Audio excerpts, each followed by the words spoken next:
Me alegra muchísimo, queridos hijos, estar con ustedes hoy martes 2 de septiembre. Les doy la cordial bienvenida a su podcast A los pies del Maestro en este mes de septiembre, mes dedicado a la Santa Palabra de Dios, que no debe ser exclusivamente septiembre.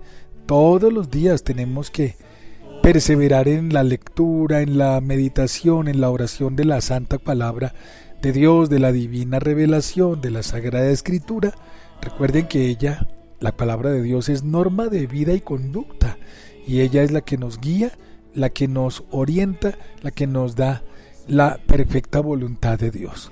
Pero en este mes, de manera especial, por celebrar la fiesta de San Jerónimo, quien es sacerdote, además doctor de la Iglesia, el santo Jerónimo, quien fue un especialista en las lenguas bíblicas, en el hebreo, en el arameo, y tradujo la palabra de Dios de esas lenguas al griego, y luego del griego al latín. Entonces tenemos realmente en San Jerónimo un héroe de nuestra fe. Bienvenidos, hoy martes comenzamos nuestra emisión diciendo en el nombre del Padre y del Hijo y del Espíritu Santo. Amén.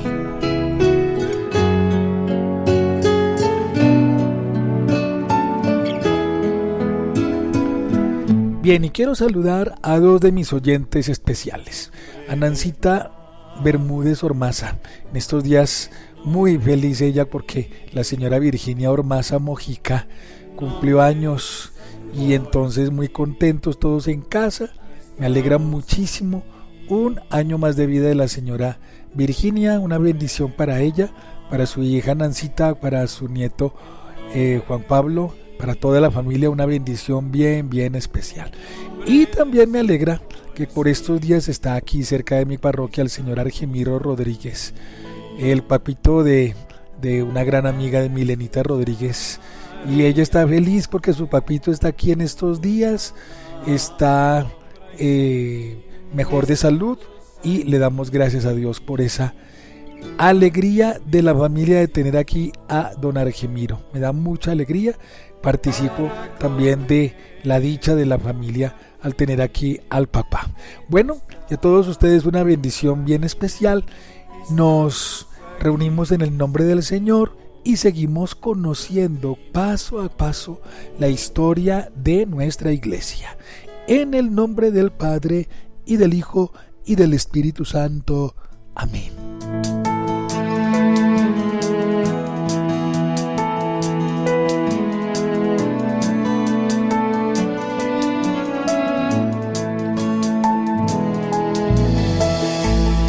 Yo me lanzaba hacia cosas hermosas que sin ti nada serían. Tú estabas conmigo. Queremos alabarte, Señor, por este bello regalo que nos has dado a todos en la iglesia. Gracias por nuestra Santa Madre, la Iglesia Católica, Apostólica, Romana. Gracias, amado Señor, por quedarte presente en la iglesia, en los sacramentos, por darnos la luz del Espíritu Santo en la iglesia, por darnos a la Santísima Virgen María como Madre y Señora. Alabado seas, Señor, por ese regalo tan grande, tan especial.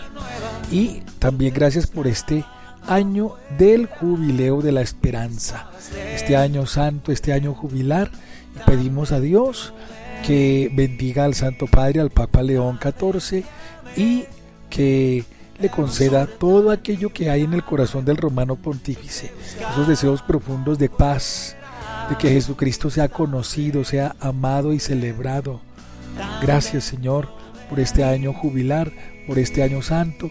Gracias por el Papa, por nuestros obispos, por los sacerdotes. Gracias, amado Señor. Y sobre todo, pues, por darnos la fortuna, la gracia de ser miembros de Cristo, sacerdotes, profetas y reyes en la iglesia. Bueno, nosotros hemos venido conociendo rasgos importantes centrales de la historia de la iglesia.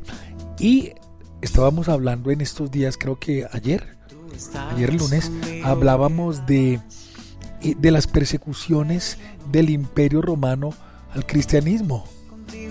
Y cómo el cristianismo siempre le dijo a sus hijos, a todos los cristianos católicos, que tenían que ser obedientes también al emperador. Y mencionábamos aquella cita bíblica cuando el Señor le dice a sus discípulos: al César lo que es del César, a Dios lo que es de Dios. Y tenemos que estar muy obedientes a los preceptos de los estados, pero desde luego y de forma suprema estar muy cerca de los mandamientos de Dios nuestro Señor, tenerlos muy cerca, muy en el corazón. Y el Imperio Romano pues estaba obligando al cristianismo para que ofreciera sacrificios al emperador, y lógicamente los cristianos no lo hicieron. Ahí fue cuando el Imperio Romano empezó a tratar muy mal a los cristianos, al punto que muchos historiadores como Tácito, como Plinio, decían que la iglesia, que los cristianos eran un grupo esotérico y que era un grupo criminal, porque no sacrificaba a los dioses romanos. Recuerden ustedes que el Imperio Romano era politeísta y tenía dioses para todo, así como en Grecia. En el siglo III, esas persecuciones tomaron una fuerza diferente. En los intentos de renovación del imperio que siguieron a la anarquía militar, uno de los capítulos principales fue la restauración del culto a los dioses y al emperador. Y la iglesia pues prohibía a los fieles participar en ese culto imperial. Y ahí fue cuando apareció de nuevo el poder enemigo. Y esa fue la razón especial y central para tener esa oleada de persecuciones promovidas desde la autoridad imperial. ¿Y todo eso por qué? Porque los cristianos no doblaban la rodilla ante el emperador. Y la primera de estas grandes persecuciones, después de la de Nerón, ocurrió con el emperador Decio, así se llamaba, Decio, en el año 250, ordenando a todos los habitantes del imperio que participaran personalmente en un sacrificio general en honor de los dioses patrios. Y ese edicto de Decio sorprendió a todos los cristianos, y el temple cristiano se había fortalecido, estaban muy, muy fuertes los cristianos. Y el resultado fue que aun cuando los mártires fueron numerosos, hubo también muchos cristianos que claudicaron, sacrificaron públicamente a los dioses romanos, y eso suscitó algunas controversias en la iglesia, pero la gran mayoría prefirió adorar a Dios nuestro Señor y no doblar la rodilla ante los emperadores romanos para salvar sus vidas. Pero la mayor persecución de todas fue sin duda la última en comienzos del siglo IV, cuando el emperador Diocleciano surgió y le dio a los cristianos una persecución tremenda. Casi acaba pues con la iglesia, porque fue muy cruel, fue bastante beligerante, violento, perverso con la iglesia. Y Diocleciano instituyó una nueva forma de gobierno, y además distribuyó el imperio romano en varias secciones, y a cada una de esas secciones, que eran 4, era una tetrarquía, nombró a algunos gobernadores para esa región, para Bitinia, para la región de de las Galias, la región de Bretaña, y así empezaron pues las persecuciones más cruentas contra la iglesia. Fue en el año 303 y en marzo del 304 cuando surge un emperador nuevo, que es el emperador Constantino, quien venció a su hermano Magencio en la batalla del Ponte Milvio allá en Roma. Y Constantino, que era hijo de Santa Elena, abrazó la fe, se hizo bautizar, y allí fue cuando, con el edicto de Constantino, empezó la iglesia a hacer el cristianismo empezó a ser la religión oficial del Imperio Romano, pero después de unas persecuciones increíbles.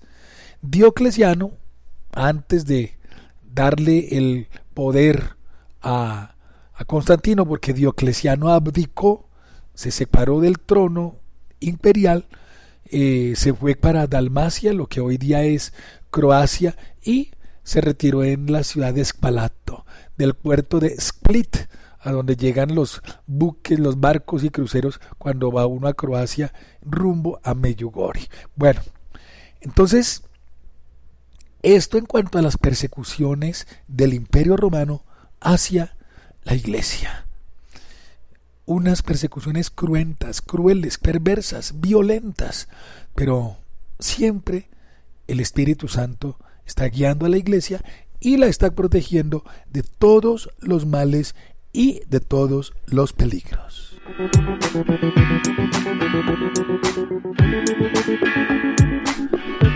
Bueno, y entre otras cosas, el Imperio Romano vio cómo la iglesia se fortalecía, y esto es gracias a la fuerza del Espíritu Santo, que inflamaba el corazón, la fe, la seguridad de los cristianos, y con la vivencia de la Eucaristía, porque ellos celebraban la Eucaristía y los sacramentos en las catacumbas, por allá bajo tierra.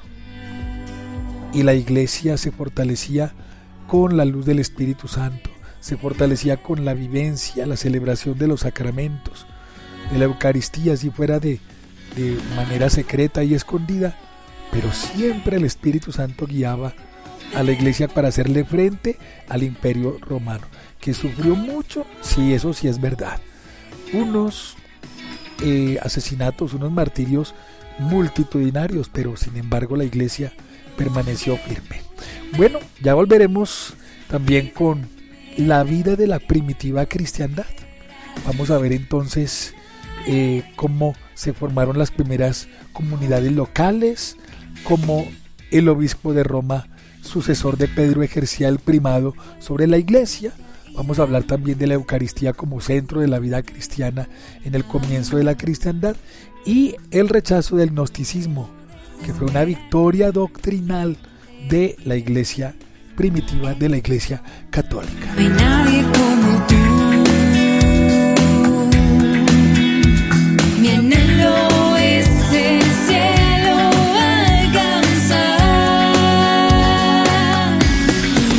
para amarte. Primero debo aceptarme, mi corazón, Señor, te lo entrego. Dame lo que tú me... Muy bien, vamos a tomar el Evangelio de San Lucas, hoy en el capítulo 4. Recuerden que estamos a los pies del Maestro. No hay nadie como tú. Bueno, y antes, pues mil gracias por estar allí pendientes de el canal de WhatsApp Sacerdote Digital. Allí encuentran pues todos los podcasts y diversas enseñanzas en audio en este canal de WhatsApp que muchos de ustedes siguen, gracias a Dios. Bueno, el Evangelio del día de hoy, San Lucas, capítulo 4. En aquel tiempo Jesús bajó a Cafarnaúm, ciudad de Galilea, y los sábados enseñaba a la gente. Se quedaban asombrados de su doctrina, porque hablaba con autoridad. Había en la sinagoga un hombre que tenía un demonio inmundo y se puso a gritar a voces: ¿Qué quieres de nosotros, Jesús de Nazaret? ¿Has venido a acabar con nosotros? Sé quién eres, el Santo de Dios. Jesús le intimó: cierra la boca y sal. El demonio tiró al hombre por tierra en medio de la gente y salió sin hacerle daño. Todos comentaban estupefactos: ¿qué tiene su palabra? Da órdenes con autoridad y poder a los espíritus inmundos y salen. Noticias de él iban llegando a todos los lugares de la comarca. Palabra del Señor. Gloria a ti, Señor Jesús.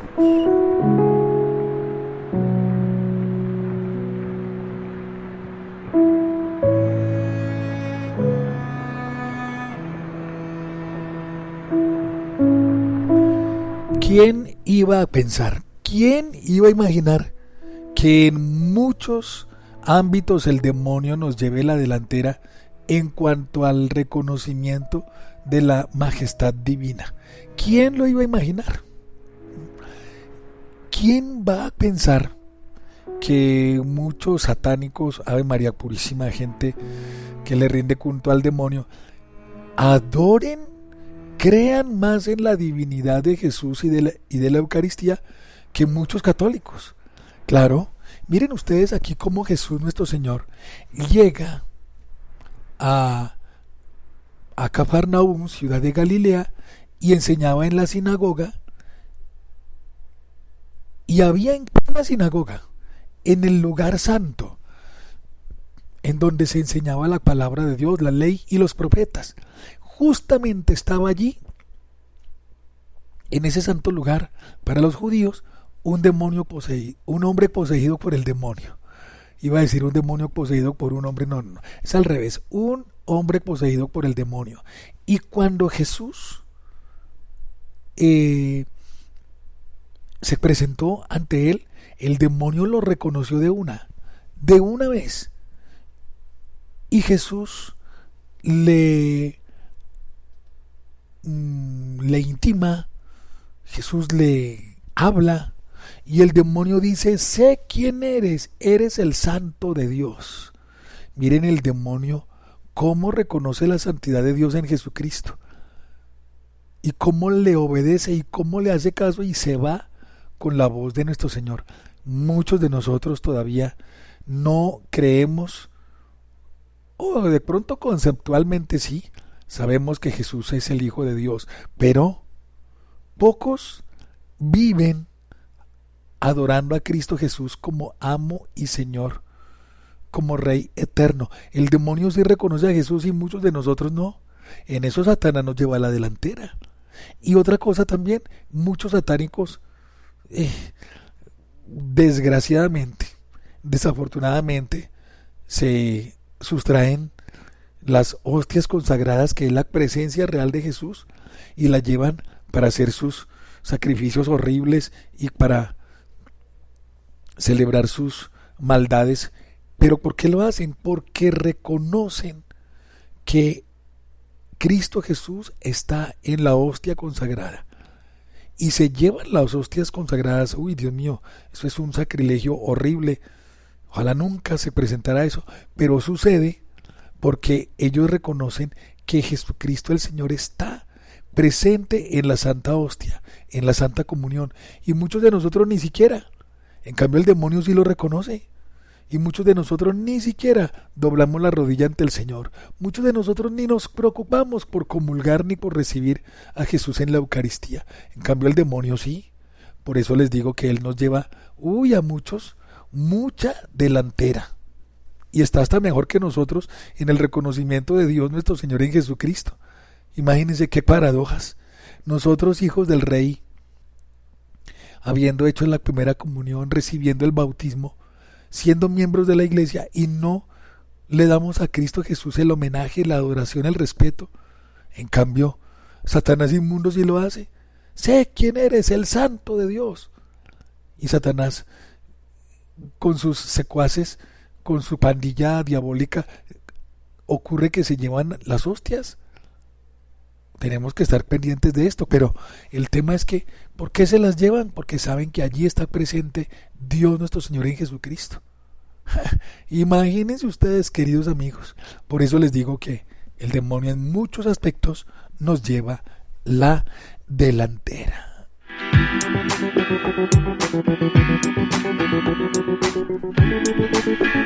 Bueno, le pedimos pues al Señor en este mes de septiembre que incremente nuestro amor por Él, por la Eucaristía. Que el Señor nos bendiga, nos ilumine y nos proteja, y que pongamos todo nuestro corazón en el altar, en el sagrario, para honrar a Dios nuestro Señor. Y la bendición de Dios Todopoderoso sobre ustedes, queridos hijos, en el nombre del Padre, y del Hijo, y del Espíritu Santo. Amén. Y no quiero irme sin saludar a mis queridos amigos en México en Radio Cepa, al Padre Modesto, quien coordina cada emisión en su radio católica. ¡Qué maravilla! Y a todos los que escuchan este podcast. Y también a mis amigos queridos en Simijaca, en Cielo Azul FM Simijaca, bella tierra, bello municipio, vecino, limítrofe con Chiquinquirá, la casa donde está Nuestra Señora, la patrona de Colombia. Bendiciones, un abrazo especial para ustedes y nos encontraremos pronto.